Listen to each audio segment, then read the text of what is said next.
Praise God. Let's pray. Hallelujah.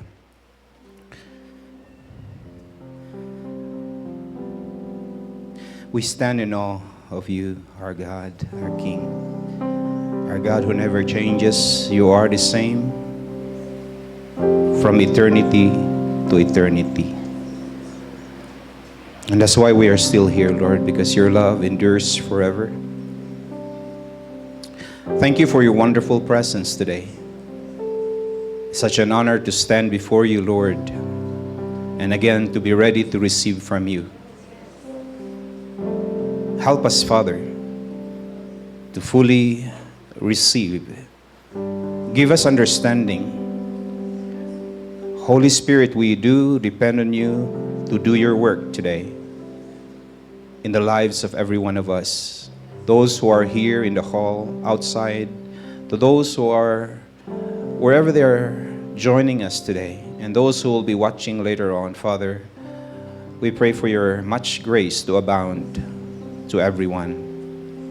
Father, our desire is that your perfect will be done and that your name alone be exalted in our midst.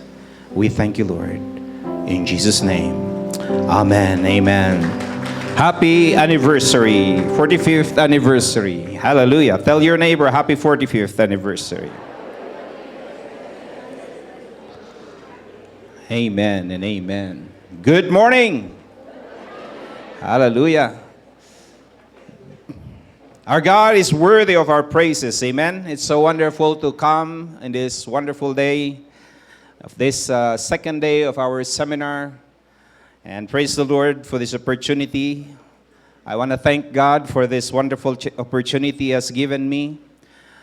Thank God for our Bishop Moses, our Global Overseer, Bishop Rachel, and to all our bishops and to all our pastors, all the overseers here in the Philippines. Thank you for the privilege. Thank you so much. And I know that when we're given an opportunity or a privilege like this, it is a trust. And I hope and I pray that as I depend on the Lord, that it is God indeed who will speak to us today. Because I know that there are many actually who can stand here that God can use also, but I'm so privileged to stand here before you. Our topic today that is given to me is the tabernacle. Medyo nagkaroon po ng parang medyo nahirapan ako dito dahil 5 oras lang ang nibigay sa akin. Hello? Ilang oras ba? Pero ang haba-haba po ng ating topic nga ito. Amen? We have a very, very broad topic, the tabernacle. It's not easy to just give you in a capsule. I have a series of teaching on this that would take us at least 1 week, to study. Yeah. Our global overseer is giving me a bonus. Praise the Lord. And so I prayed and asked God. Last night I was praying, Lord, how would you want me to do this? What do you want me to tell to your children? Because this is very broad, Lord. And so help me to give this in such a way that meron naman silang babaunin. Amen? Meron silang matututunan na hindi lang tabernacle, ano yun, pagkain?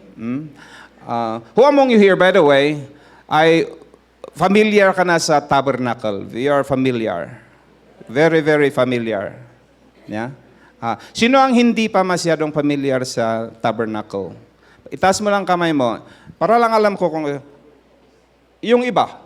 Bakit kanina parang 10 ang nagtaas ng kamay? Ngayon, sino ang hindi pa talaga hindi mo pa alam ang tabernacle? Taas ang kamay, honestly. Hindi, ewan ko yung iba. Hindi ko na maana. But For the sake of yung mga iba na hindi pa masyadong familiar sa tabernacle, you are in my mind.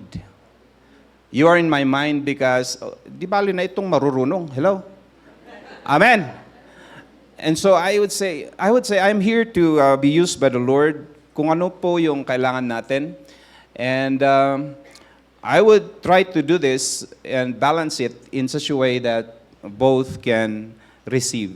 Kahit na marunong ka na, at saka yung medyo, it's your first time to hear this or study about tabernacle. You have heard about tabernacle, but you did not really know much about it. Okay? So the tabernacle, you can find this in Exodus chapter 25, verse 1 to 9. I'd like us to read Exodus 25, verse 1 to 9.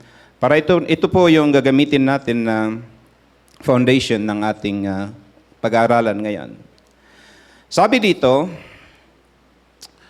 the Lord said to Moses, "Tell the Israelites to bring me an offering. You are to receive the offering for me from everyone whose heart prompts them to give. These are the offerings you are to receive from them: gold, silver and bronze, blue, purple, and scarlet yarn and fine linen, goat hair, ram skins dyed red, and hides of sea cows, acacia wood,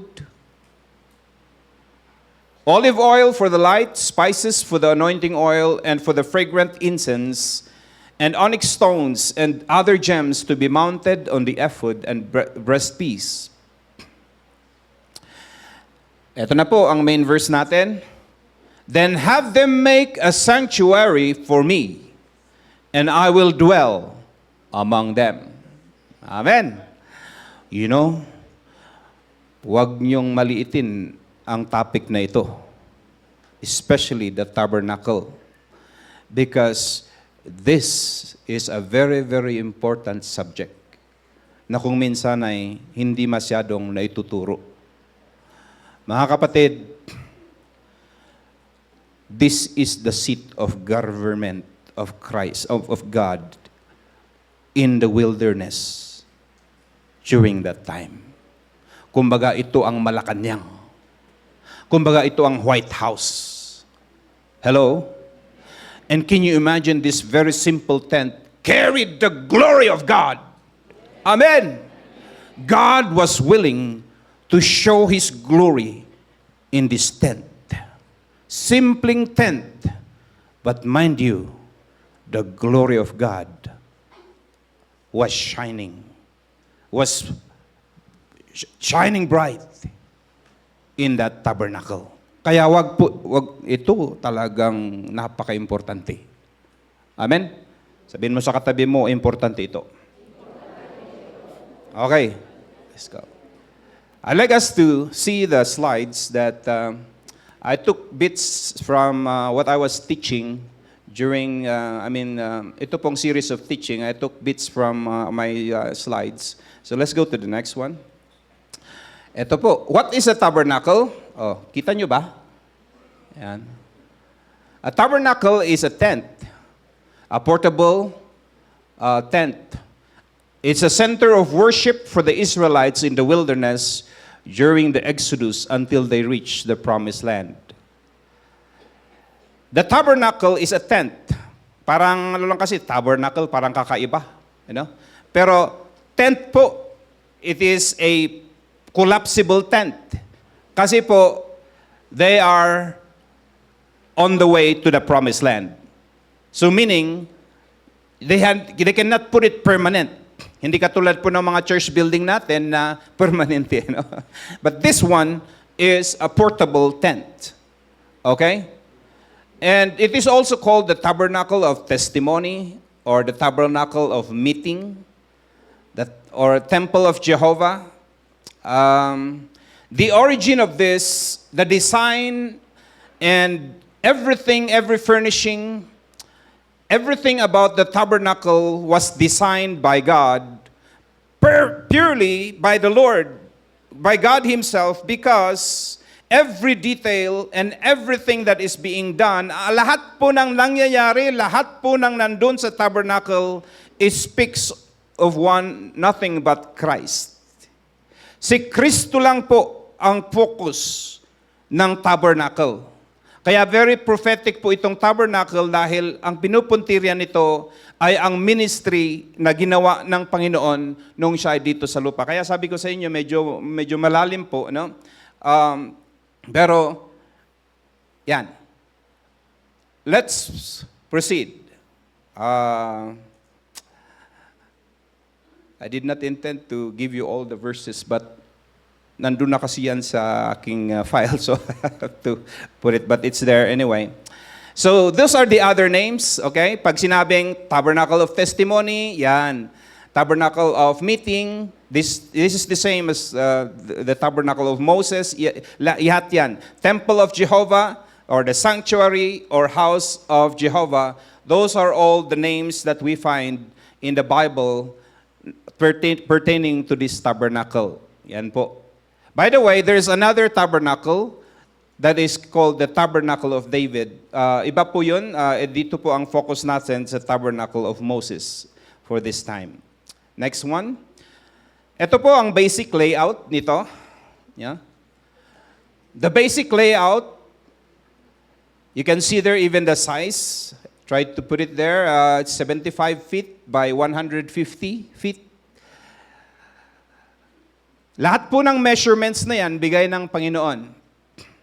At if we go deeper in the study of it, mayroong pong meaning ang mga yan, pero we don't have time to see them. There are three parts. Actually, yung gate po kasi dapat nauna yun. Yung gate, dun sa entrance, there's only one gate going to the tabernacle, representing that Christ is the only way to the presence of God. Amen. The gate size is 30 feet wide. And makikita natin na it's facing west, but it's located in the east. So when a worshiper enters the tabernacle, he's facing west. Okay? Ito po kasing tabernacle na ito is a replica of the kingdom, the throne of God in heaven, and the future New Jerusalem, wherein we have what is called the Eastern Gate. Amen? Kaya po itong tabernacle na ito, parang ipinapakita na ng Panginoon na ito po ang itsura, ang future home ng mga anak ng Panginoon. Amen? Amen! Ayan. And then, meron pong itong, once you go through the gate, there is the outer court, okay? The outer court, and it is fenced with 7 feet high fence, kaya hindi kita sa labas, liban lang kung matangkad ka. Amen?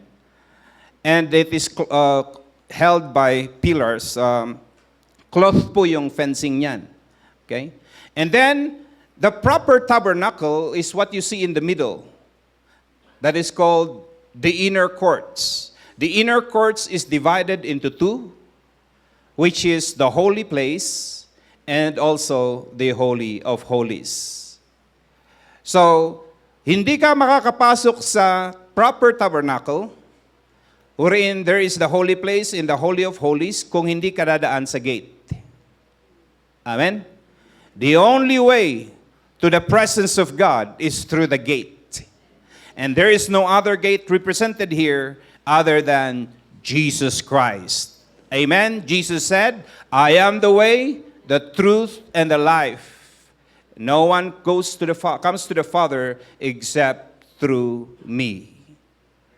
Amen? So that's why I tell you, gate pa lang, it already represents the ministry of Christ. Lahat po tayo mga kapatid, many of us, we do not realize the greatest blessing we have here today in the New Testament that has never been experienced by the people of the Old Testament. Makikita natin yan mamaya dahil, mga kapatid, ito pong na-experience natin na presensya ng Panginoon, this is not something that was experienced by the people of the Old Testament. Hello? As we go deeper, you will see. So, that's the basic layout. Ito po yung floor plan niya. Okay? So as I said, there's the east is the gate. Upon entering, you will find the altar of burnt offerings. And then, ito pong bronze laver. And then going to the proper tabernacle, ay makikita natin doon on the left is the golden lampstand. And then on the right is the table of showbread. And then the altar of incense. And then finally, going into the Holy of Holies, or the most holy place, makikita natin ang Ark of the Covenant. Amen? These are the three parts. Main three parts is outer court, the holy place, and the Holy of Holies. Kanina, umawit po tayo. I enter the Holy of Holies. Kailangan po yung mga sinasabi natin sa awit natin ay back up by the knowledge we have in Scripture. Kasi pag sinasabi mong I enter the Holy of Holies, pag hindi mo alam ang tabernacle, I guarantee, mababaw po ang pagkaintindi natin sa ating inaawit. Are you here with me? Kasi pag sinasabi mong, I enter the Holy of Holies, pero hindi mo alam yung tabernacle, I tell you, napakababaw po ng pag-worship natin. Why? Dahil ang pagpasok sa Holy of Holies, ay hindi basta-basta pinapasok ng kung sino-sino. Once a year lang nakakapasok dyan ang pare. And it is only the high priest. Amen? That is the Day of Atonement, Yom Kippur.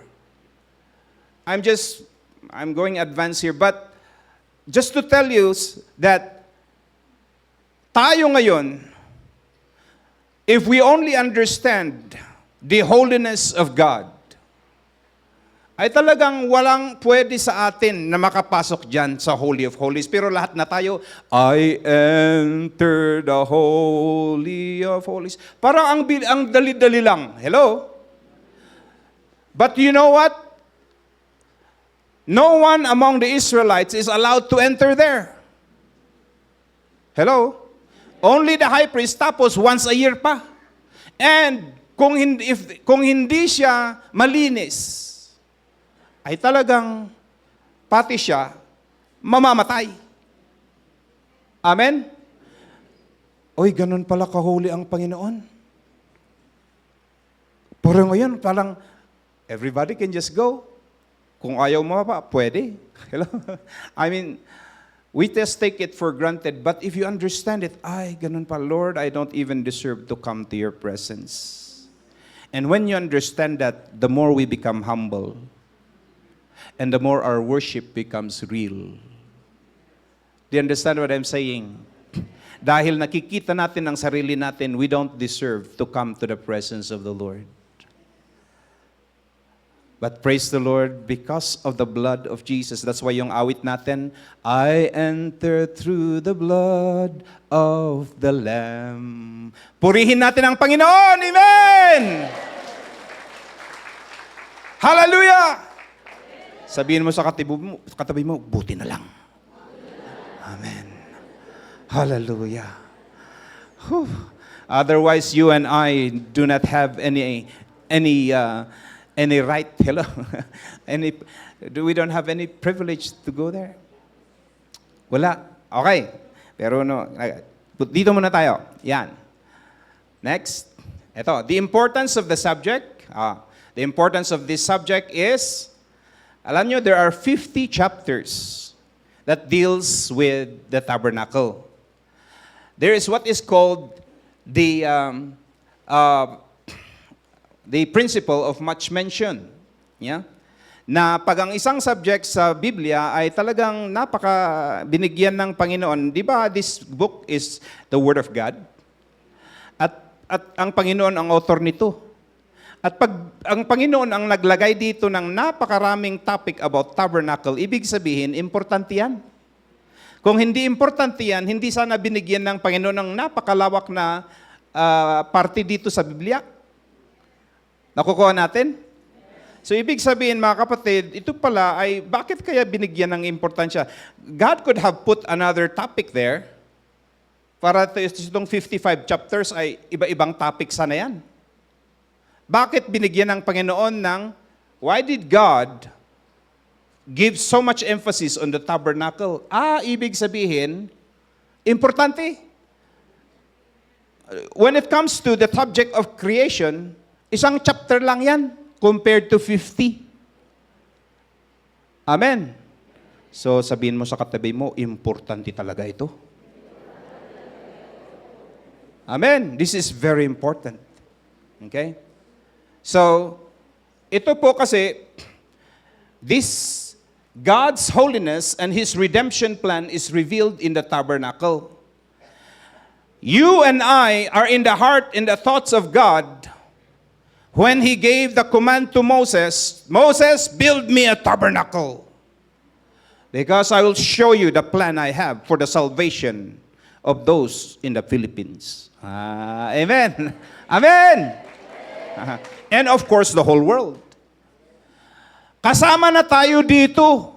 Because originally, lahat po tayo, we are Gentiles. And you know what the Bible terms for Gentile? Aliens. Hello? How many times you read in the Bible, if there are aliens residing among you, it says there is sabihin mo sa takab, if you are not a Jewish by blood, you are an alien in the old, as far as the Old Testament is concerned, And the New Testament, we are called foreigners.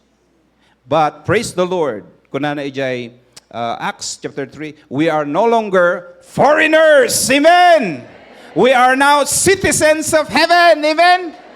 Because of what Jesus did on the cross, that through this tabernacle, ito pala, when Jesus came, He came to fulfill what the tabernacle was all about. Lahat po ng ginagawa sa tabernacle na ito ang kung bakit pumarito ang ating Panginoon para He will fulfill the demands of the law. That all the rituals in the tabernacle ay finulfill po ng ating Panginoon, Jesus. Amen? So it details also how a sinful man can approach a holy God. Alam niyo po, ang tabernacle na ito, it really shows the holiness of God, that hindi basta-basta na ang isang taong makasalanan ay makalapit sa Kanya. Alam niyo, if there is no shedding of blood, there is no one who can come to God. Ganon po ka-holy ang Panginoon. And that's how our serious sin also is. God is holy, and that's why in the tabernacle, it pictures that not just anyone can come to the presence of God. The tabernacle tells us that God is holy. Amen. Walang basta nakakalapit sa Kanya. Hallelujah. Pero ngayong sa New Testament, parang simple lang yan sa atin, ano? So Old Testament, talagang this is a very serious thing. So I hope that we will also take it seriously. Number 4 is, the tabernacle is a replica or a copy of heaven's throne. Sabi ko kanina, eto po. Kaya lang po, tent ito. Siyempre sa langit, it will be glorious. Amen? Kaya lang yung pattern niya, it will be the same. Amen? Katulad po ng ginawa ni Solomon na templo, ganyan po yung pattern niya. Merong gate, merong altar of sacrifice, merong, that's what it says there in Exodus 25, verse 9. Also, why don't we read Hebrews chapter 9, verse 24. Hebrews 9:24, basahin nga natin yan. Ito po ang why this subject is so important. Yeah? Basahin ko in Hebrews chapter 9 verse 24.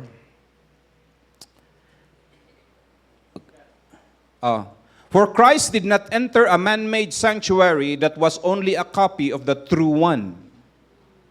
Meaning to say, when Jesus died, Jesus came as the high priest.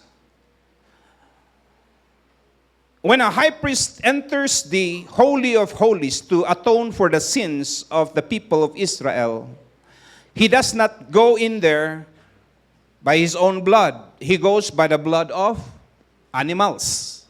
But when Jesus came, he did not enter a man-made sanctuary. He entered heaven itself. Hello? And the blood that was used for him to be able to enter that place is his own blood. Amen. So, he entered heaven itself now to appear for us in God's presence. Anyway, just to point to you that the replica of the Moses tabernacle is a replica of heaven's throne. Okay. Are you hearing me? Yeah. I'm trying to avoid baka mawala tayo. Okay. Next, the purpose and significance of this. Eto na.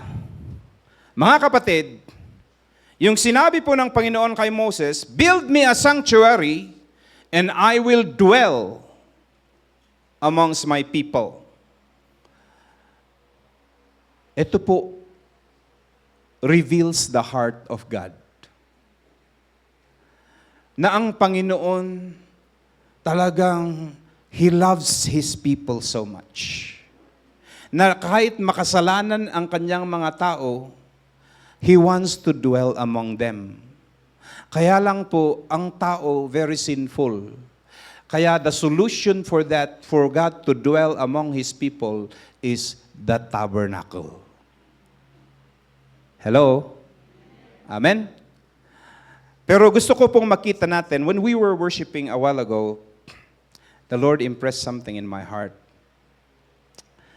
Sabi niya, tell the people, this is how much I love them.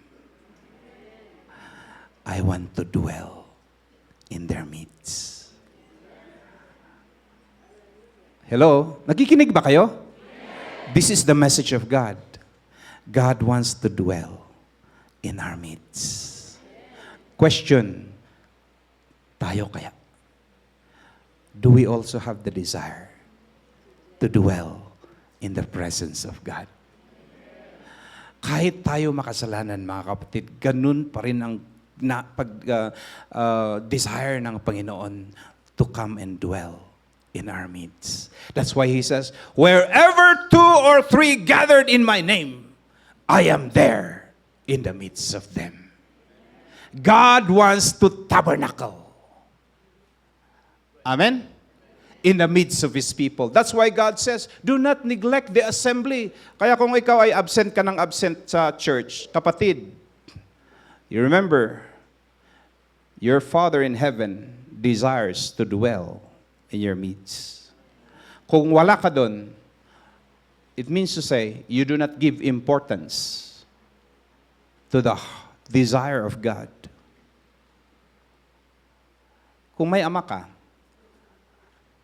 sa atin may mga magulang, sometimes we are so busy. We don't have time for our parents.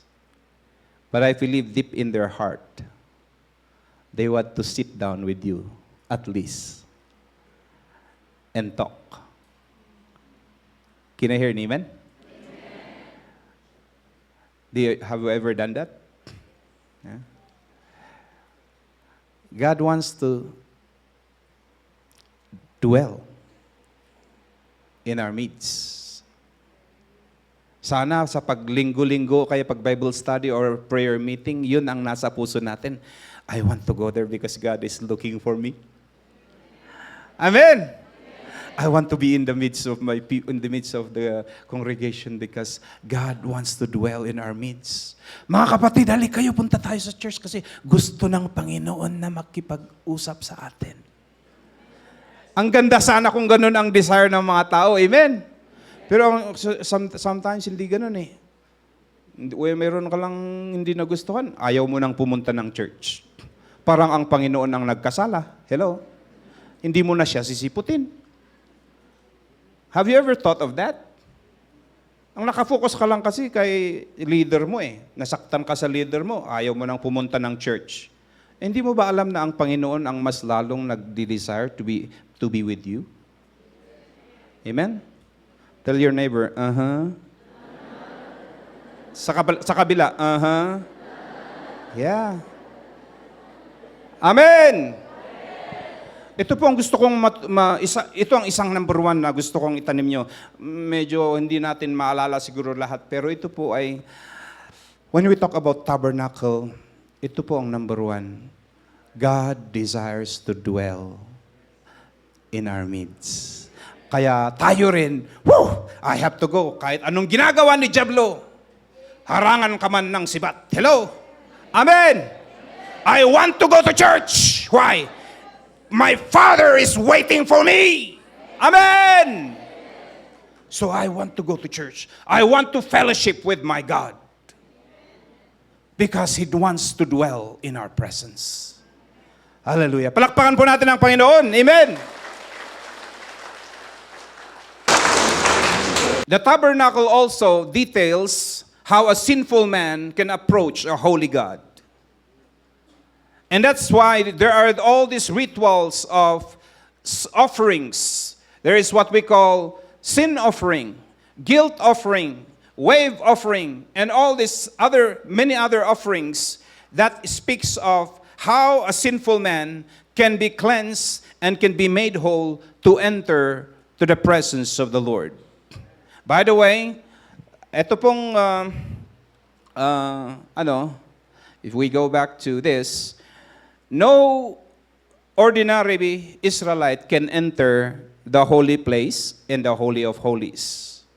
During that time, they can only go as far as the outer court.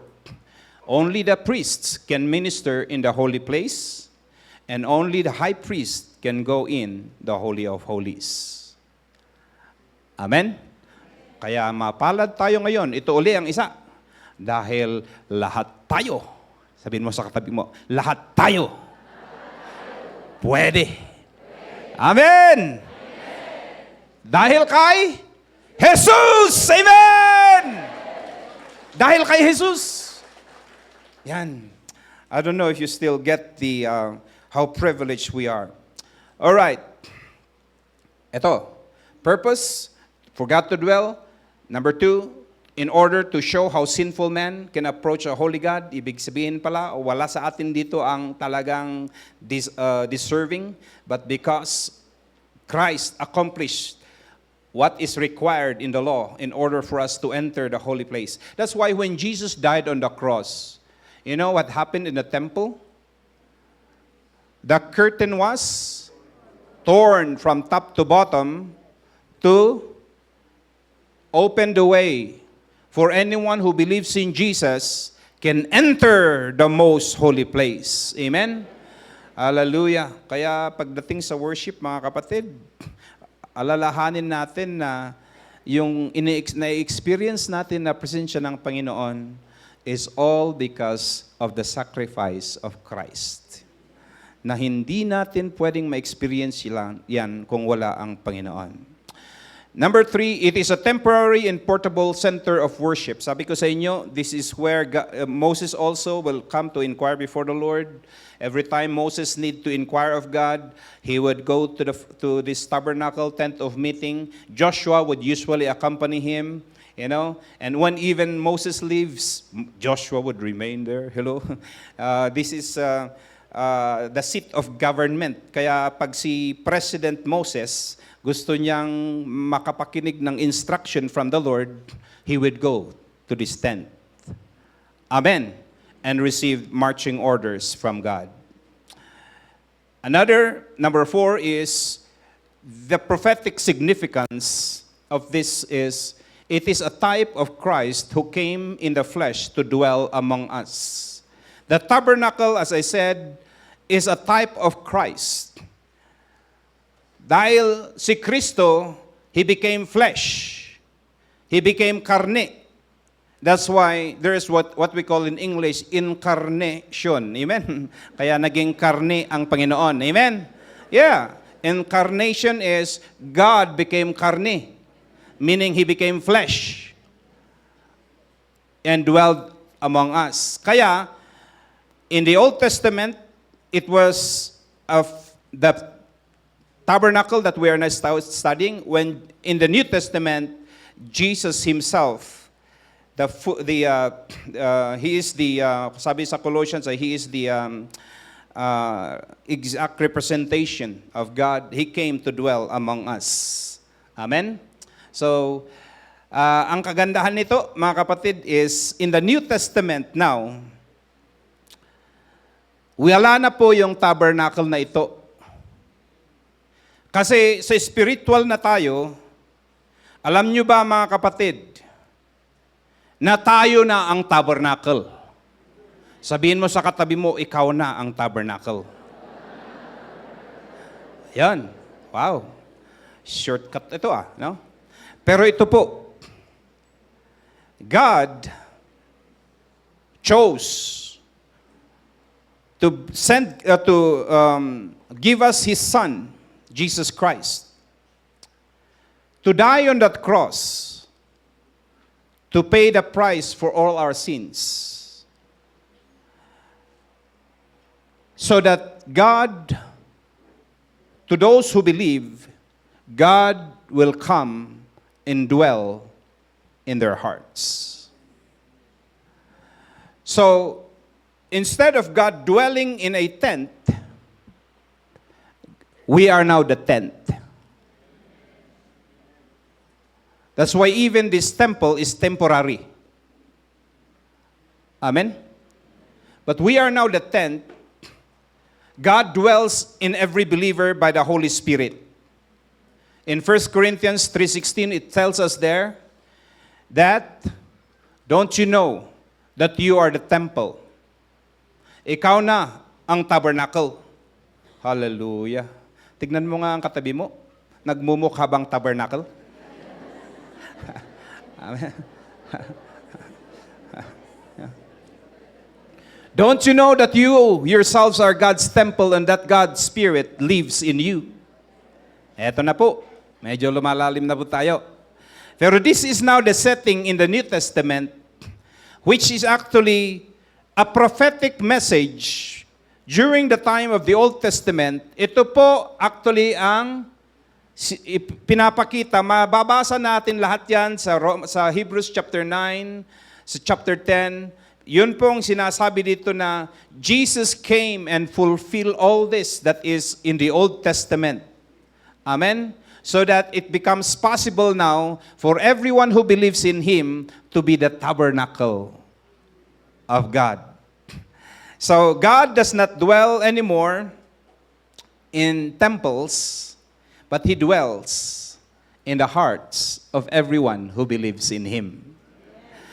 Mamaya, i-connect natin ito sa ating theme. Because may kaugnayan yan. Okay? Sige. Are you here with me? Parang nararamdaman ko, may napupulot kayo. Meron ba? Sige.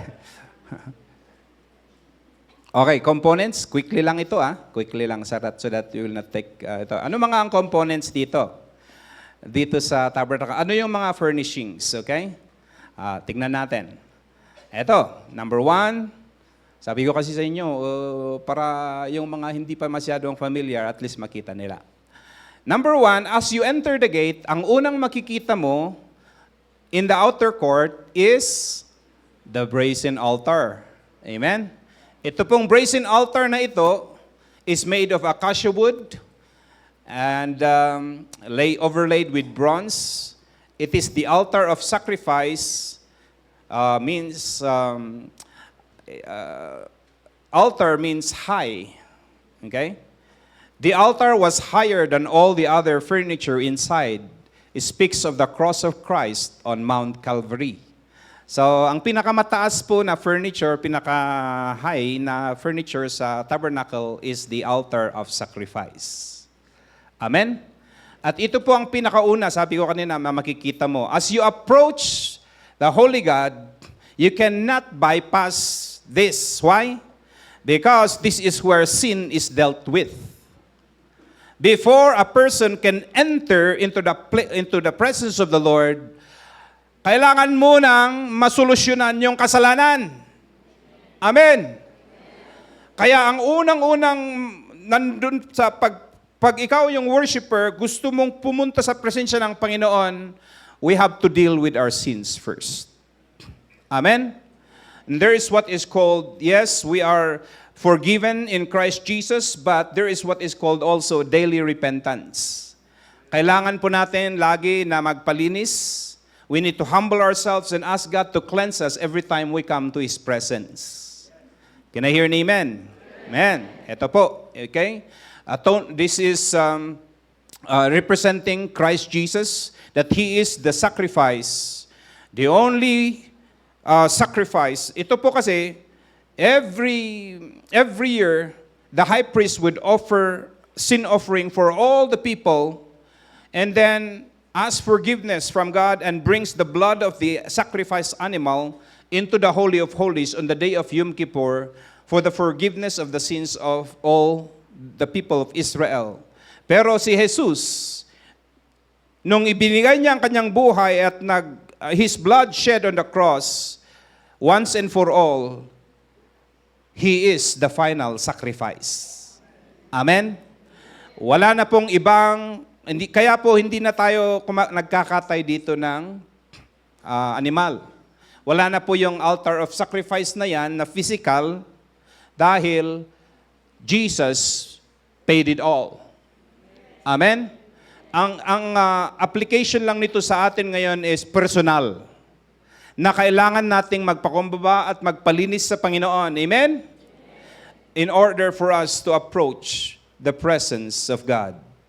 Kaya, sabi ko kanina, the tabernacle really displays or reveals to us the God, the holiness of our God, whom we are worshiping.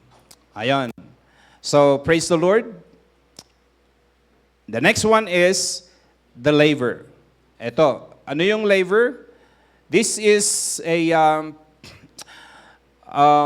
bronze, made of bronze. By the way, also the altar of brazen altar is made of bronze.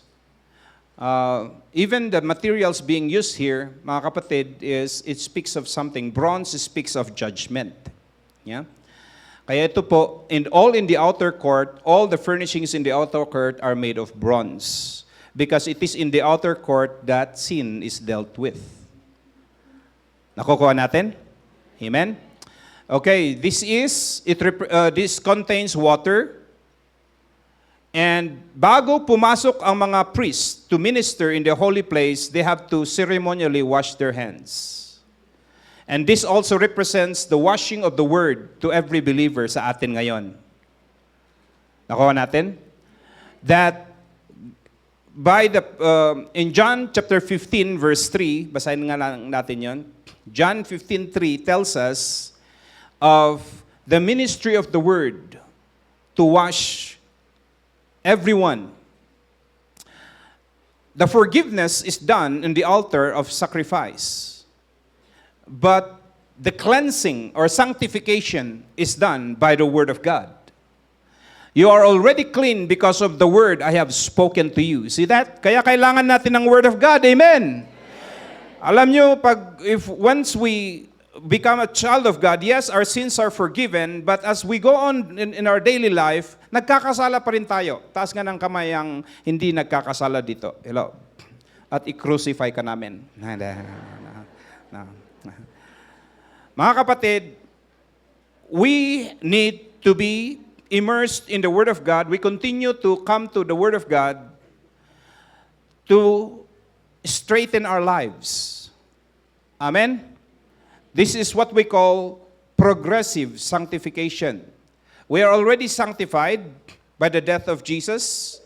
We are cleansed from our sins. Pero marami pang bagay na kailangan maituwid sa ating buhay. Kaya ito po, kailangan natin ang Word of God to continue to cleanse us. Can I hear an amen?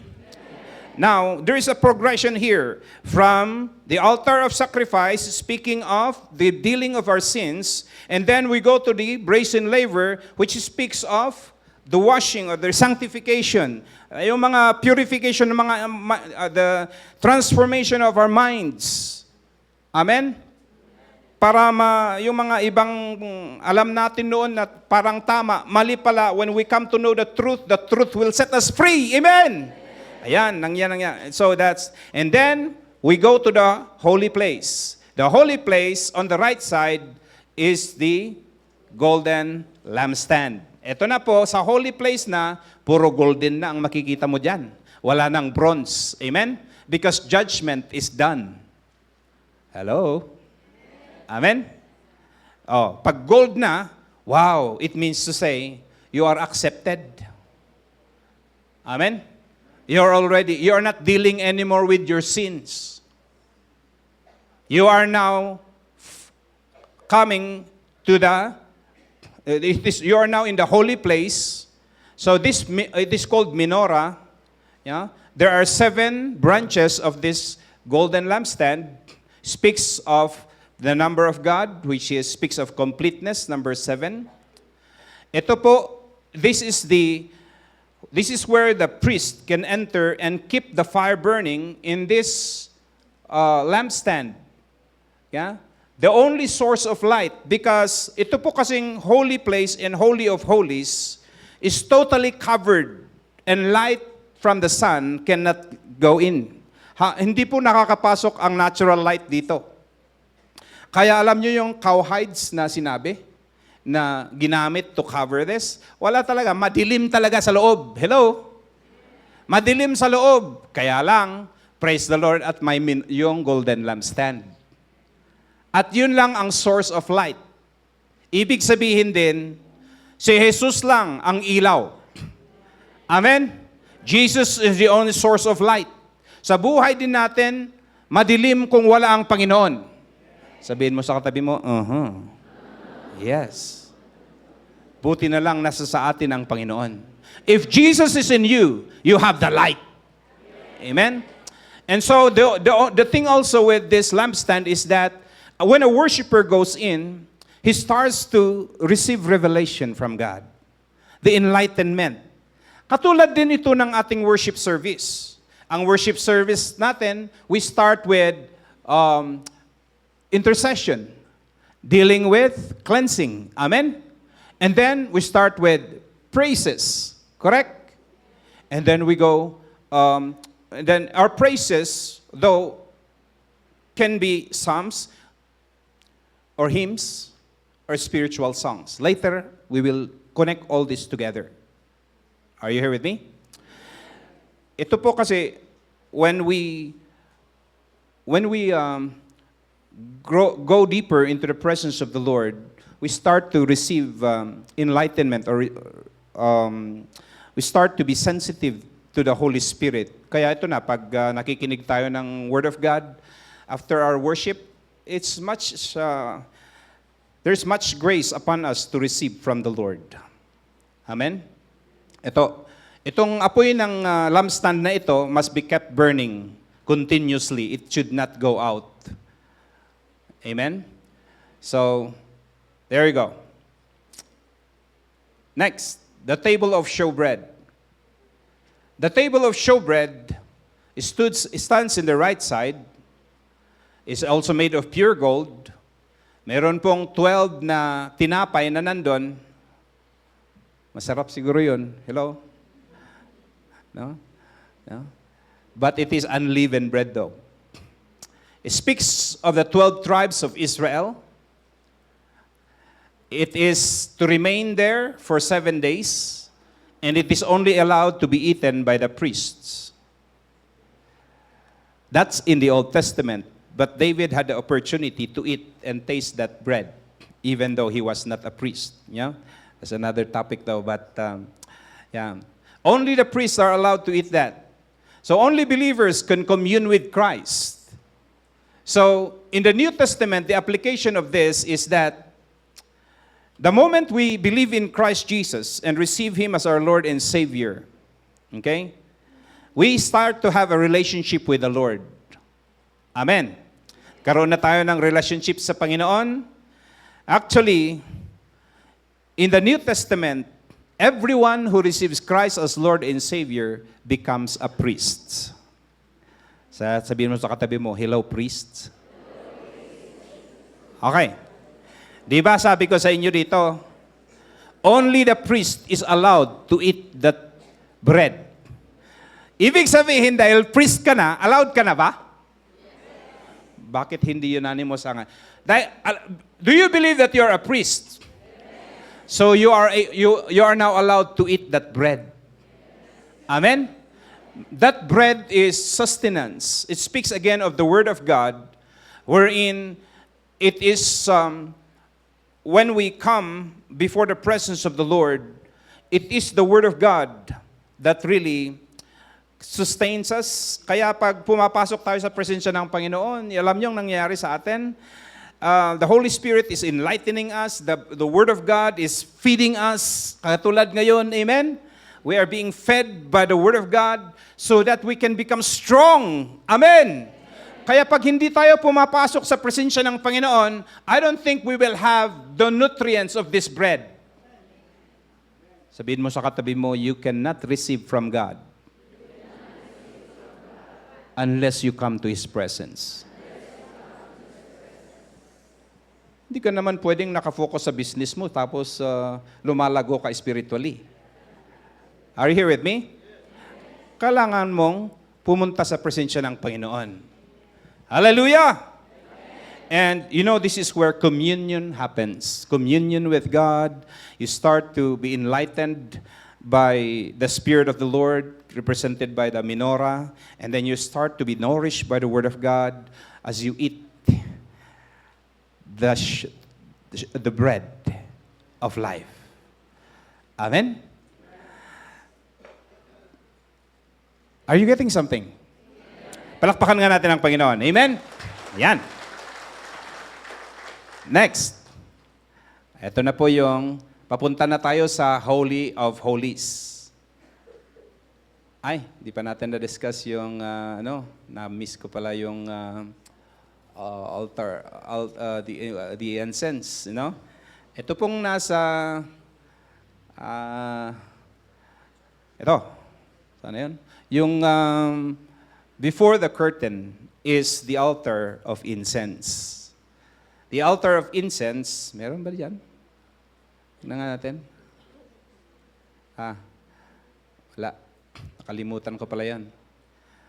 Forgive me. But that altar of incense speaks of the prayers that we offer to the Lord. Amen? Kaya sa Holy of Holies, sa Holy Place, meron itong enlightenment symbolized by the lampstand. We receive revelation, we receive enlightenment from the Lord. And then we have the bread. As we commune with God, He feeds us. And then also it is a place of prayer. Hello? It is also a place of prayer when we can now lift up our petitions to God. Kaya hindi po basta-basta, mga kapatid, ang basta na lang na you hear from the Lord, or you can just, of course you can pray everywhere. But there is really a time where you can come before the presence of the Lord and worship Him and hear from Him, and also say your prayers to Him. Amen? All of these are done in the holy place. Kaya, gusto kong ngayon, pag nakapasok na tayo sa presensya ng Panginoon, unless the Lord convicts us of something, let us not focus on, pag nararamdaman mo na ang presensya ng Panginoon, you become so emotional na nakafocus ka sa sarili mo. No. It is a time to be sensitive to the voice of the Lord. Hello? Na hindi sa emotion mo. Kasi pag nag-worship tayo, mga kapatid, many times, katulad kanina, imbes na makinig na maging sensitive tayo sa voice ng Panginoon, you are sensitive to your emotion. Gusto mong ma-feel yung goosebumps. Hello? Hello? And when, hi! And then, hindi mo na marinig ang Panginoon dahil nag-ano ka na. Naging so emotional ka na. Are you heard me? But to enter the holy place is a time to be sensitive to the voice of the Lord. Hello? Huwag kang magwala dyan na parang gusto mo pang kunin ang attention na andyan ang Panginoon na gumagalaw sa'yo. You don't have to do that. Are you here with me? You can be, the spirit of the prophet is subject to the prophet. Amen? And you can just, there's emotion, but hindi yung out of control. Okay? Because this is a place wherein you can give your prayers to God also. Are you here with me? Okay, next. The Holy of Holies. Ito na. This is a perfect square. It's a cube. Because the length, the width, the height is all 15 feet. It's a cube. It speaks of the perfection of God. If you go also in the book of Revelations, you will see that the temple is a perfect cube. Amen? Have you ever studied in the book of Revelation, the future home of the saints? Hello? Amen? Yan. You cannot enter this most holy place unless you pass through the veil. And ito na po yung sinasabi ko kanina na that veil was torn from top to bottom when Jesus died. But in the Old Testament, yung veil na yon, walang it's seamless. It's diretso lang. Kaya ang papasok sa presensya ng Panginoon sa Holy of Holies, which is only the high priest, kailangan mag-humble siya. Amen? In order to go into the presence of God. So, meron tayong awit na, within the veil. Inaawit pa ba yun? Ayun? Inaawit niyo pa rin? Within the veil, I now would come into your holy place. Ito po yung awit na yon. For those who do not know, this is what we are singing. That is the veil that is being spoken in that song. Amen? Praise the Lord that within the veil we can now come, although we are not high priests, but because of the high priest who died for us, we can now come into the presence of God. Amen? Thank you, Jesus. So, ito po yung sinasabi ko kanina na only the high priest can enter into the presence of the Lord, into our Holy of Holies, and that is only on the day of Yom Kippur or the Day of Atonement. But praise God, He entered there once so that everyone who believes in Him now can also enter into the presence of God. Bakit ko inulit-ulit ito? Para po makita natin, mga kapatid, na we are so privileged. Tell your neighbor, you are so privileged. Sino ba naman tayo na papasok sa presensya ng Holy God? Amen? And so, every time we come to worship, glory to the Lamb. Siya lang ang pwede nating, siya lang ang karapat-dapat na papurihan dahil because of Him, we can now commune with God. So in the Holy of Holies, ito po, we find the Ark of the Covenant. This is the final destination of a worshiper. This is the goal. Huwag kang huminto sa court. Huwag kang huminto sa the holy place. Dahil bitin, hello? Kailangang pumunta ka sa Holy of Holies. Ito po, makikita mo doon ang the Ark of the Covenant. The Ark of the Covenant, it should be one topic ito. Dahil marami yan. No? Pero makikita natin dyan na it is made of pure gold. And then there is this cover. It's you can see it's a box that contains the pot of manna. A golden pot of manna. It's a sample of the manna na kinakain ng mga Israelites noon. It also contains the rod of Aaron and also contains 2 tablets of the 10 Commandments. Kaya akala nyo walang tablet noon? Meron. Hello? Amen! Nauna ang Panginoon na may tablet. Yan. So, may meaning lahat yan. But this is the symbol of God's presence, itong Ark of the Covenant. It was God's throne on earth among His people. It is also called the Ark of Testimony. Kaya, mga kapatid, this Ark of the Covenant is the piece of furniture that represents the presence of God. Amen? In between this cherubim that is on top of the cover, in between the cherub is called the mercy seat. In between the cherubim, there the Lord speaks to the high priest or to Moses. Amen? And there, God gives His marching order to Moses. So praise the Lord. Yan po, mga kapatid, ang very simple lang na picture ng ating tabernacle. I mean, please pray that maybe I will be able to put in a booklet ito pong series of teaching natin about this tabernacle. Amen? So that at least we can have more details. But ito kasi ang gusto kong ipakita sa inyo ngayon. Ito. Let's go.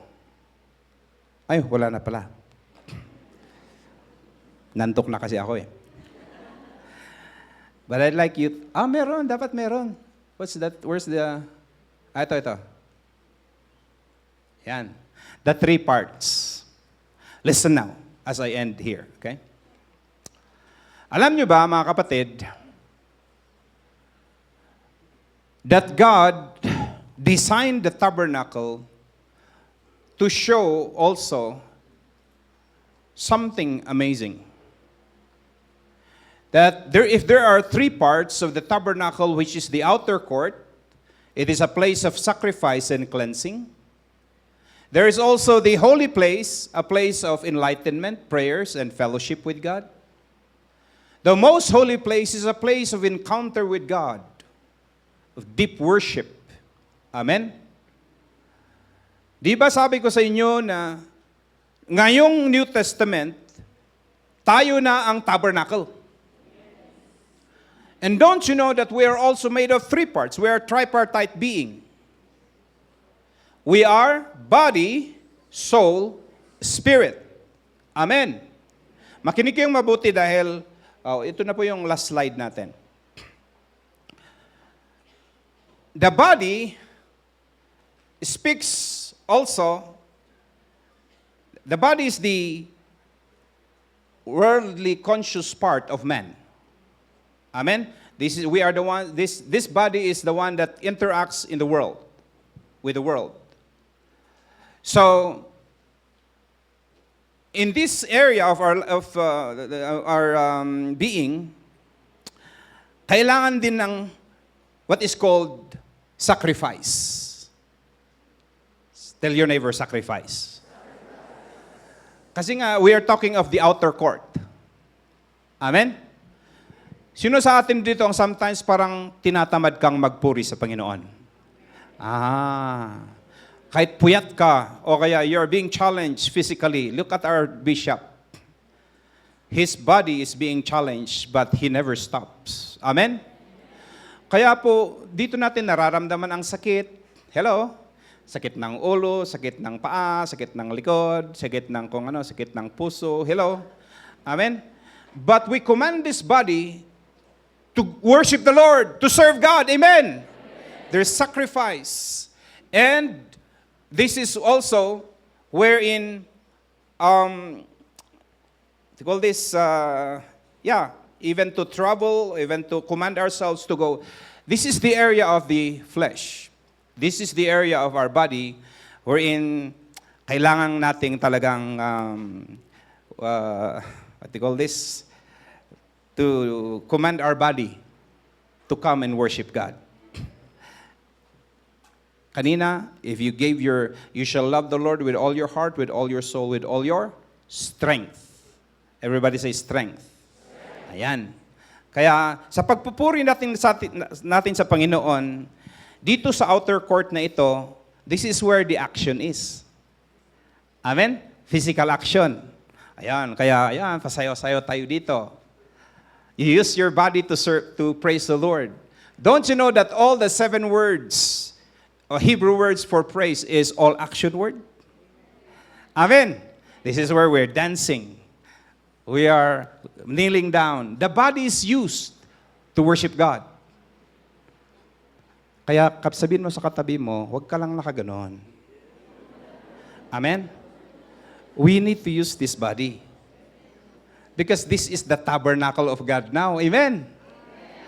At by principle, in the body, in the outer court, this is where we dance, we sing, and we lift our hands, we kneel down, everything. Action. And those action speaks of praises that is coming from our hearts to God. Amen? Kaya kompleto po. Now that the Spirit of God is in us, hallelujah, we use this body to worship the Lord. Kaya lang, wag kang hanggang doon ka lang.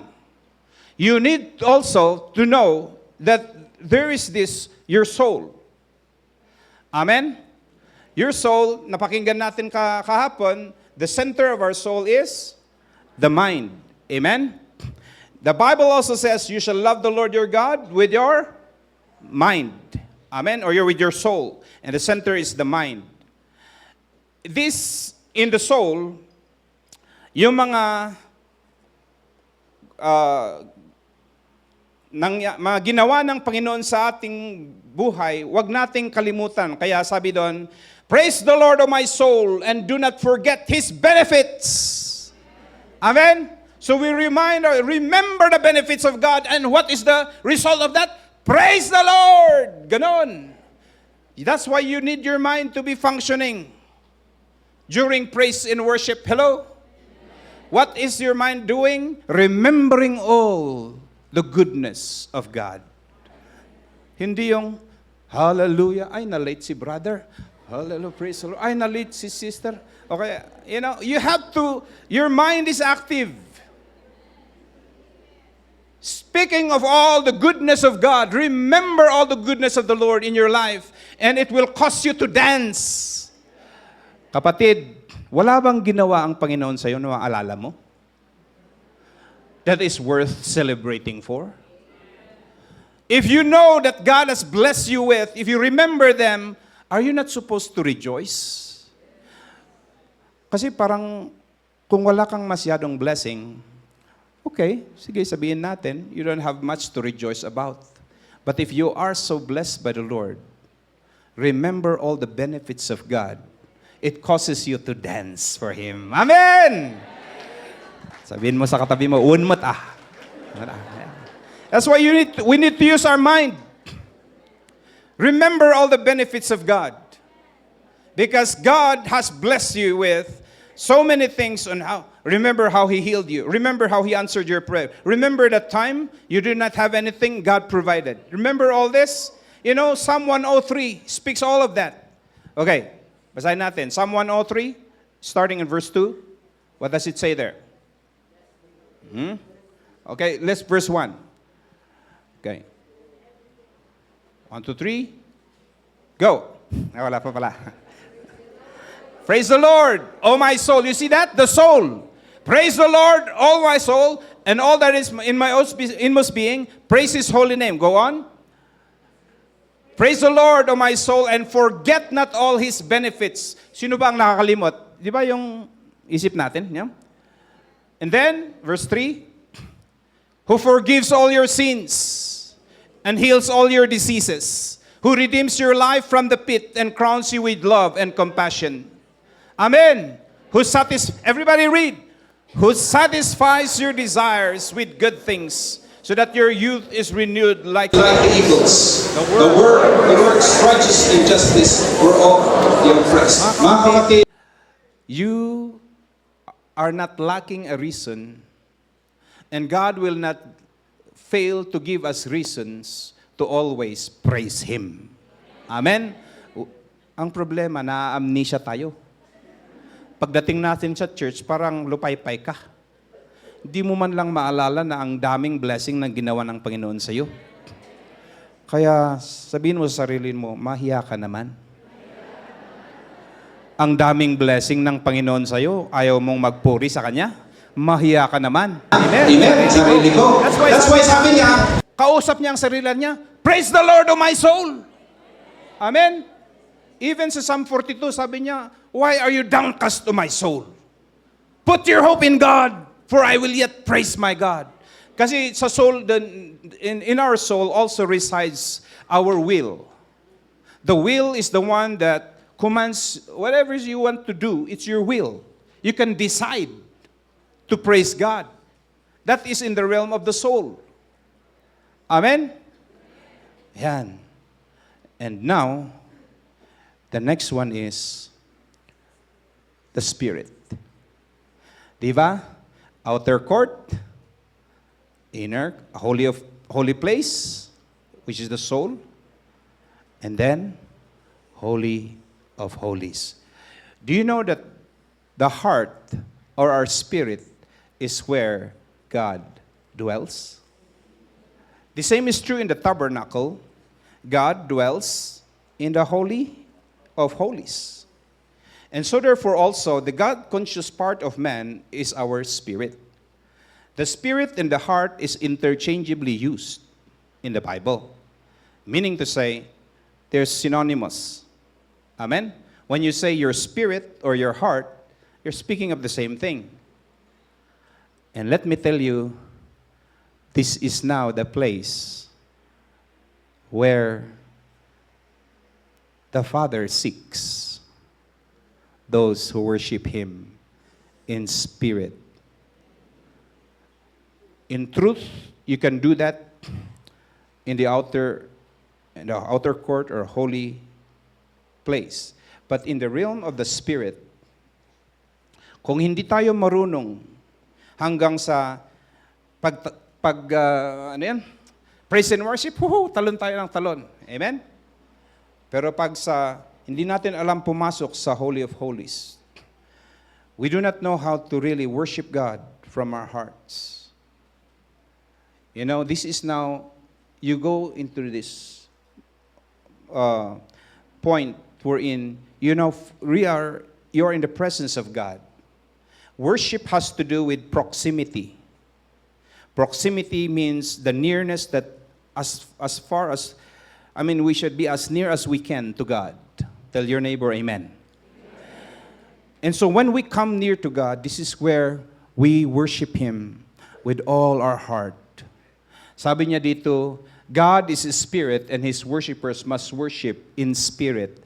Sa King James po, small s yung spirit na yon. So verse 23, it's capital S referring to the Holy Spirit. But in verse 24, usually it's a small s. Okay?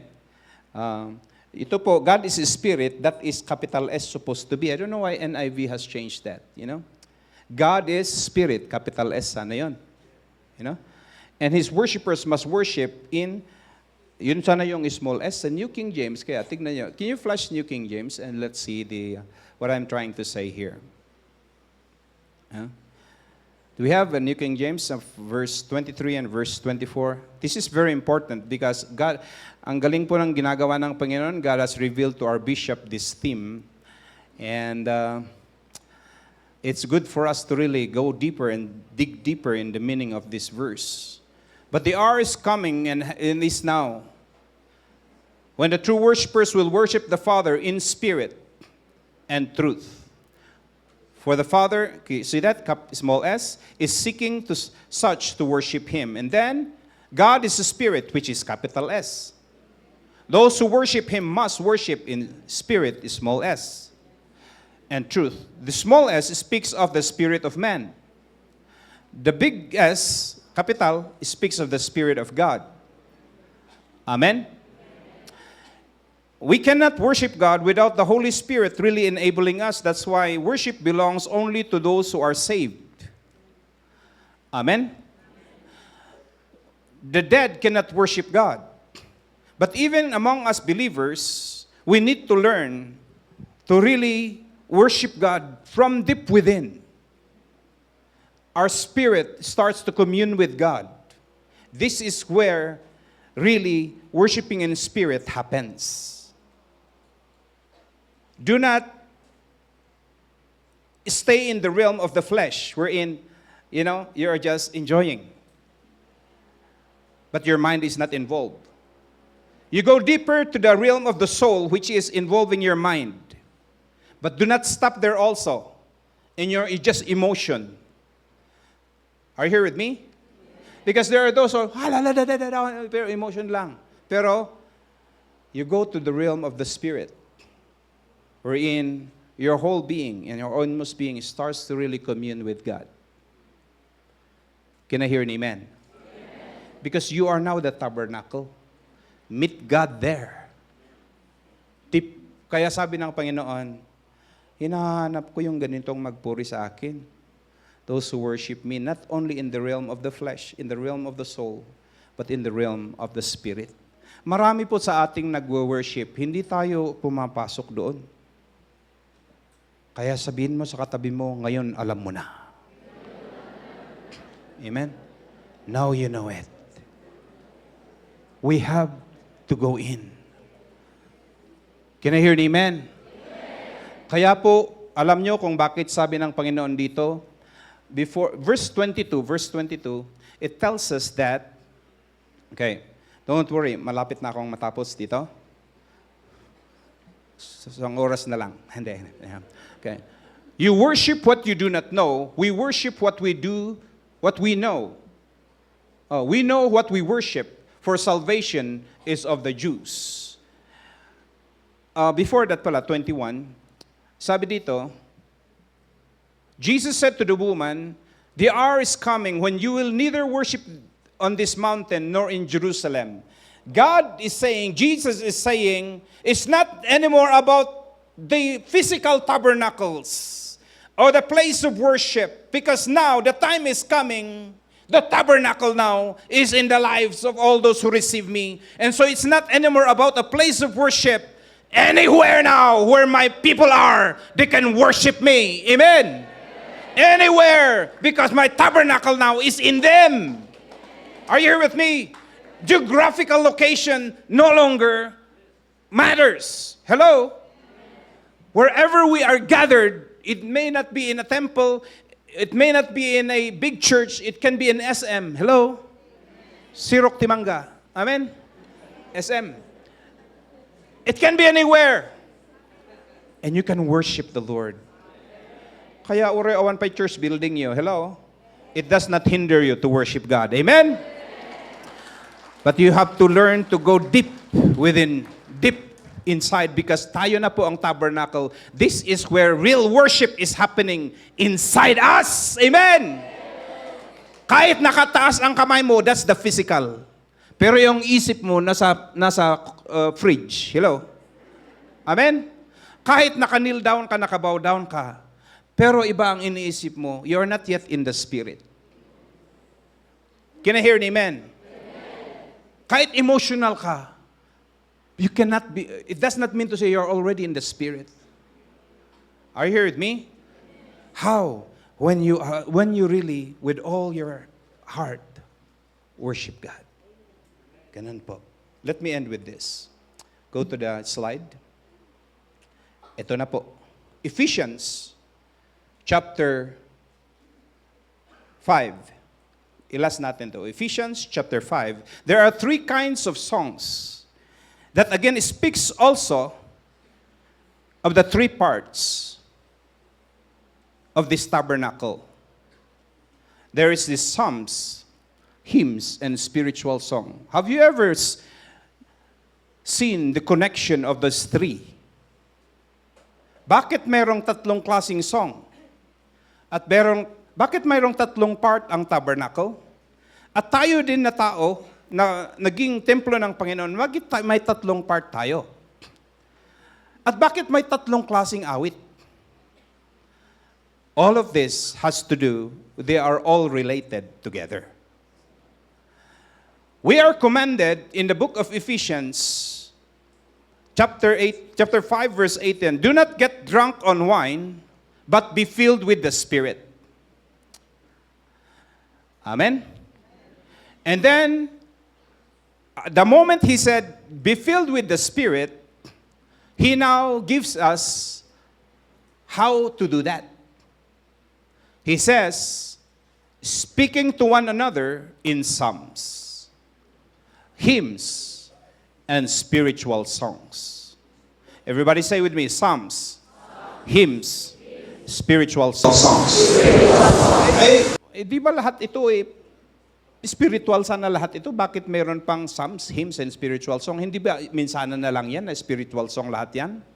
Katulad ng sabi natin, pag gospel song, di gospel song lahat yan, pare-parehas na lang sana.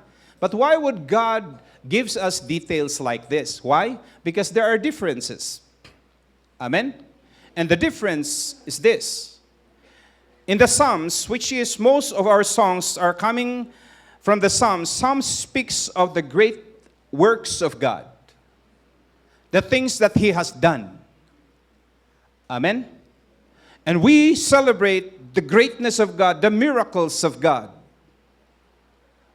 All the wonderful works of God we speak when we sing the Psalms. And this is where we celebrate the victories, all the blessings that we receive.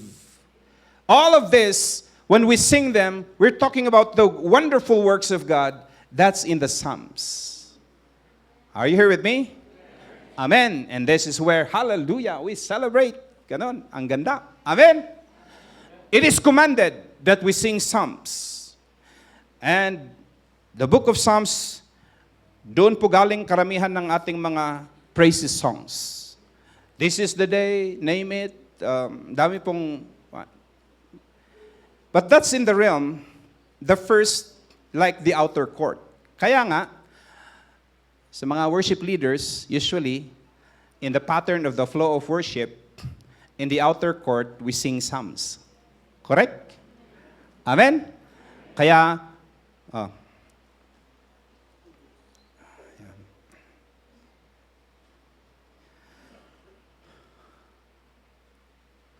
Amen. Praise God. Oh, makiki-amen kayo. Anyong mga mo, di ay. Praise God. Listen. In singing psalms, it's good because this is commanded by God. It's very important. But that is just part. Pauna pa lang yan. Amen? And this is where, by the way, all the praises, actions, what are the Hebrew words for praise? Can you name the Hebrew words for praise? Anybody? You know? Yada. What else? Come on. Ash. Toda.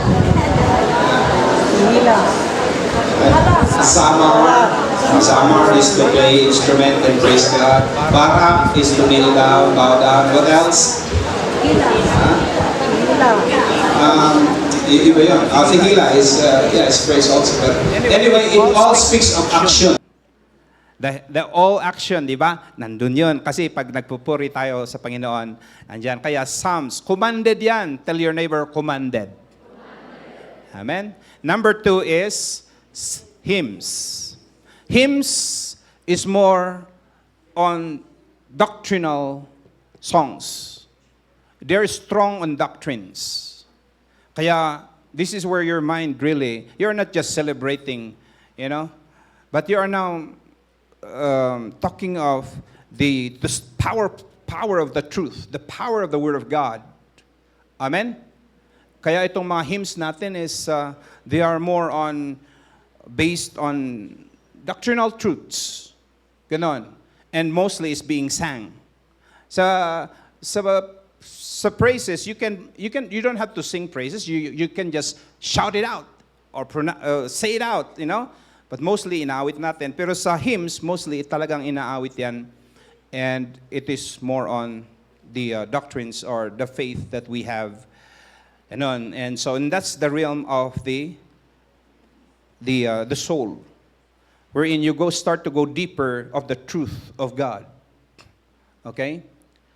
Kaya maganda po mga kapatid, i-incorporate natin ang hymns. Are you here with me? Sa ating praise and worship, nawawala na po. Pero reminder po sa atin, command po ng Panginoon, you should sing psalms, hymns. Command po yan Huwag nang nating walain yan. Kaya mga worship leaders, include po natin ang mga hymns. Can I hear an amen? Kasi in obedience to the command of God. Now, pangatlo, lastly, the realm of the Spirit. Spiritual songs. Ulitin ko, bakit in-specify ng Panginoon yung tatlong yon? Because there's a progression also. Just like in the tabernacle, there's a progression. Including now that we are the tabernacle, there's a progression. Going to the Holy of Holies, which is actually our inmost being. Now, this is the realm wherein we allow now the Spirit to lead us. We allow the Spirit to take control. Hello? Hindi ko ibig sabihin na magblanko ka na ng isip mo. Hindi. This is not yoga or no. This is now you're becoming sensitive to the presence of the Holy Spirit. Marami po, and now I am trying to observe kung bakit nawawala ang mga prophecies, ang mga dahil people now do not know to enter into the realm of the Spirit. We are all in the realm of the soul. Pero ang ganda kanina dahil, nare-revive tignan nyo kung talagang papasok tayo into the Holy of Holies. We become sensitive to the voice of the Lord and we hear. And you know what? The Spirit has the freedom now to activate, the gifts of the Holy Spirit. And it will manifest. Pero pag nandun tayo sa realm ng soul, wala. Are you here with me? Dito tayo. Kaya, as we worship God, we enter in. We enter in and allow the Spirit of God to lead us. This is now, I connect this to the teaching of Bishop Evelyn last night. The ankle dip speaks of you're still in control. Because in an ankle deep water, you are in control. You can do what you want, correct? Because once you become deeper in the Spirit, medyo controlled, the Spirit starts to give control. Hello? Are you here with me? But the moment is waist deep, you are more filled. Hello? And it's harder to move because the Spirit wants you to rely on Him. Are you here with me? But when it comes to river now, because you are now in the presence of the Lord, you are now entering into the presence of God, let me tell you, you are not in control anymore. All you need to do is allow the river to lead you. You cannot swim, you are not the one in control. You are not walking, your feet is not on the ground. Are you here with me? All you need to do is swim. The same is true. Body, soul, spirit. Psalms, hymns, spiritual songs. Connected everything. Hello? Amen? And then, this is where you now start to, Paul said in 1 Corinthians chapter 14, verse 14 says, what shall I do? You know? For if I pray in a tongue, my spirit prays. But my understanding is unfruitful. This is what happens in the spirit realm. When you speak in tongues, it is your spirit now that is praying. Can I hear an amen? Sino pa dito ang hindi nag-i-speak in tongues? Taas ng kamay. Lahat tayo nag-i-speak in tongues. Yung nag-i-speak in tongues. Talagang tamad ba kayo yung mga iba na sabi ko hindi ko nag-i-speak in tongues, ayaw na yung magtaas. Pag sinabi ko nag-i-speak in tongues, kunti lang naman yung marami pala. Anyways, it's like this. Don't miss this. This is now the realm of, when you speak in tongues, you are now in the realm of your spirit. It's not anymore what you think that matters. The spirit takes over. It's like a river that you swim. Can I hear an amen? And then, sabi pa niya sa verse 15, what is the conclusion then? I will pray with my spirit, and I will also pray with my understanding. This is in the realm of the spirit. I will sing with the spirit, but I will also sing with my understanding. Kaya kung tayo, we now move into the spiritual songs. We allow the Spirit to now lead us. And then we use the gifts of the Spirit. And you start to swim. And